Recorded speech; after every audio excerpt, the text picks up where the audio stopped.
تعالیٰ کی ایسی محبت تھی، حیران ہوتے ہیں ان کے واقعات کو پڑھ کر۔ حسن بصری رحمۃ اللہ فرماتے ہیں میں ایک مرتبہ ایک طواف کر رہا تھا،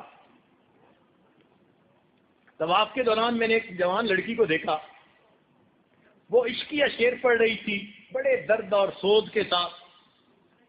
میں نے اسے کہا کہ اے لڑکی، طواف کے دوران لڑکی کو اس طرح کے عشقیہ اشعار پڑھنے نہیں چاہیے۔ جب میں نے اسے تنبیہ کی تو وہ مجھ سے پوچھنے لگی کہ حسن بصری، آپ گھر کا طواف کر رہے ہیں یا رب البیت کا طواف کر رہے ہیں؟ آپ بیت اللہ کا طواف کر رہے ہیں یا رب البیت کا طواف کر رہے ہیں؟ کہنے لگے میں نے اسے کہا کہ نہیں، میں تو بیت کا طواف کر رہا ہوں۔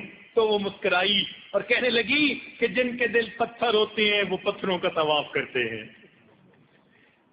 جس کے دل پتھر ہوتے ہیں وہ پتھروں کا طواف کرتے ہیں۔ کاش تیرا دل زندہ ہوتا تو رب البیت کا طواف کر رہا ہوتا، یعنی اس کی تجلیات کا طواف کر رہا ہوتا۔ کہتے ہیں کہ اس کا اتنا اثر ہوا کہ میں غش کھا کر گر پڑا، جب ہوش میں آیا تو وہ بچی کہیں جا چکی تھی۔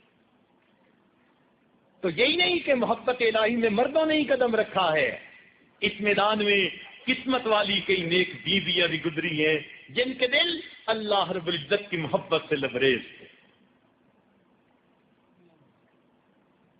اور یہی نہیں کہ بوڑھوں کو ہی اللہ سے محبت ہوئی، جوانوں نے بھی محبت کی، اور محبت کے عجیب واقعات ہیں۔ چنانچہ ابھی